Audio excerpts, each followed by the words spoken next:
Well, dear family, this is a very interesting message, full of surprises. Certainly surprises to me. Okay, well, this is March 11th, 2015. Tonight, as I was in worship, things started out as they usually do. I was dancing with the Lord, and I noticed that I had on a black dress. It was an evening gown, a black evening gown with sequins that reflected light, black sequins that reflected light. He also was wearing black, and we were dancing in kind of a formal ball setting. I was really questioning why I was wearing black, because that's a sign of mourning, and yet we were dancing, so I was a little confused on that. So I began, Lord, I don't understand why I'm wearing a black sequined evening gown, and yet dancing so gracefully with you as if we were at a ball or a celebration of some kind. And he began, because the whole world shall mourn, and you shall mourn with them, but have deep inner joy, which the world cannot take away from you. We will dance through the times to come. As my judgment falls upon this nation and the world, we will behold it with one eye, while beholding heaven with the other. As things come to a close here in America and around the globe, you will draw closer and closer to your heavenly homeland. I know, Clare, you sense this in your spirit. That time is short, and indeed it is, my love. Soon I will be taking you away with me forever and ever and ever. I will lavish on you all my gifts of love, and we will live happily ever after. And I thought to myself, in this world, nobody lives happily ever after. I said, Lord, that's so precious and exciting, and my inner man trembles in hopes that it is truly you, and truly this will come to pass soon. He replied, what have I told you about doubting and trusting? I said, I guess I have no experience to compare it with, to hold on to. It's so far away from my reality. It's almost too good to be true. He smiled. Yes, my love, I know well how you feel, but it is true, Clare. Just as surely as I am, it is true.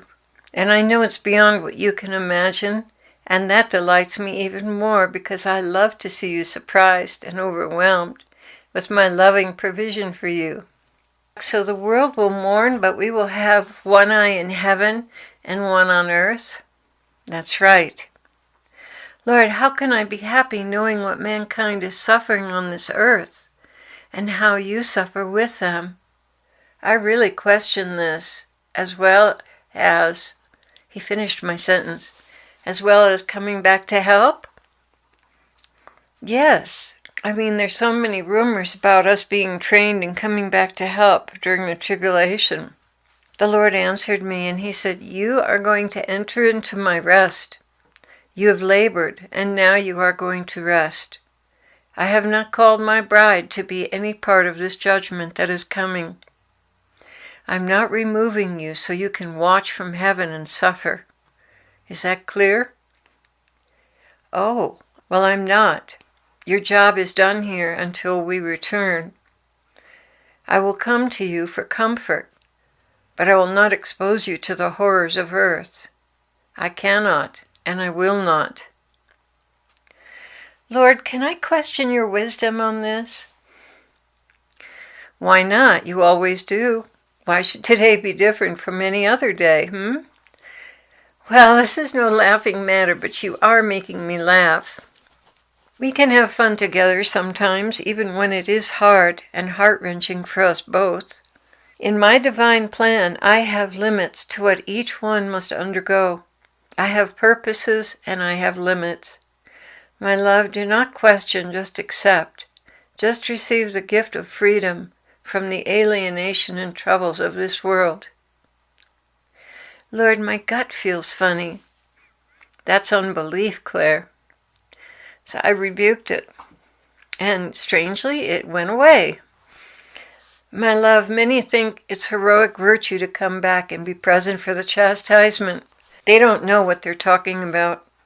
My angels have been prepared for what is to come. They alone will be a part of what is to happen. But what about our prayers from heaven? When we see you praying, surely we will pray too. Our children, how can we not respond to that?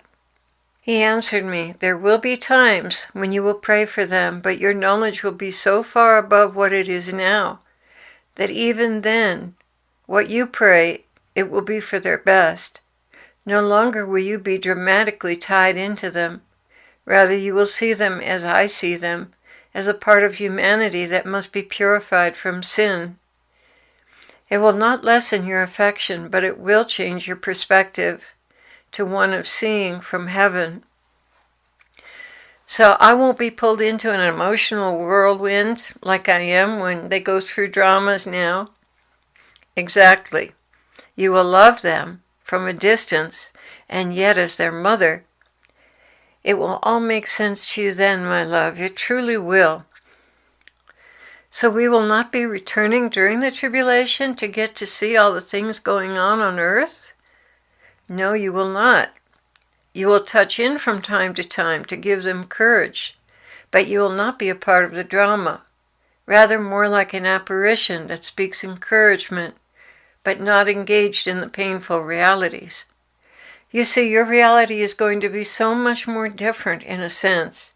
It will be impossible for you to get emotionally involved on the same level you are now on, in your body on earth. Your whole world and reality will be so different. I know it's hard for you to grasp this concept, although I do see a little light breaking through, he smiled. You see, things are so different in heaven.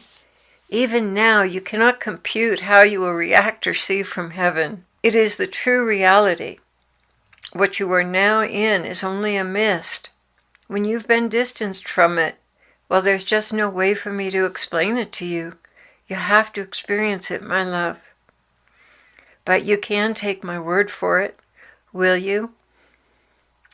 Well, I do have a peace about it now that I rebuke that unbelief. I have a deep peace, Jesus, that you are speaking the truth to me, and that it shall be as you have said. There are many who will be disappointed that they cannot come back and be a part of the drama. To you I say, please, take my word for it. You would only get in the way. You would suffer what was intended for the reprobate. You have proven your love for me. I will not have you go through these things with those who have shown scorn and contempt for me. However, you will get your chance when we return together. Then you will have your assignments, and all will be new, full of expectations and opportunities for you to use your gifts. Oh, the plans I have for you, my bride, they are so exciting and so wonderful. And you will be fully equipped to do all that is in your heart, that you have longed to do.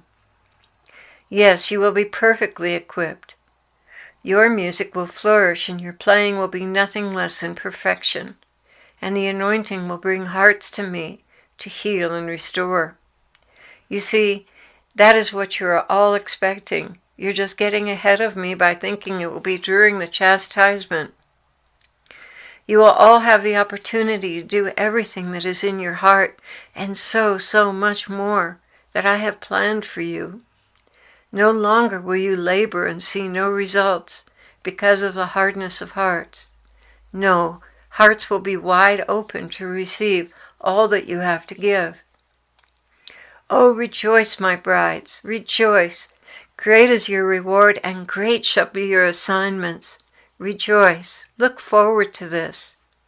Yes, indeed, you will dance in the black dress, one eye on heaven and one on the earth. But your reality shall be in my arms, not in sackcloth and ashes. Well, are you satisfied now, my love? Oh, yes, Lord, I believe I am. I believe in you, Jesus. You speak only the truth, and I've come to understand that you truly are preparing us for what is to occur very quickly. Thank you, my love. Thank you for receiving. My heart leaps for joy that finally you have settled this question in your heart, and you truly have heard the voice of your shepherd. And I have told you I will never cease to work in you to bring you into the reality of my faithful voice. It is I who will do these things, and all that I need from you is what you just gave me. Thank you, my love. Thank you ever so much for believing in me. I adore you, Clare, and I have spoken my words through you, and I will continue to speak them until the day you come home with me. Maranatha, Lord, come quickly.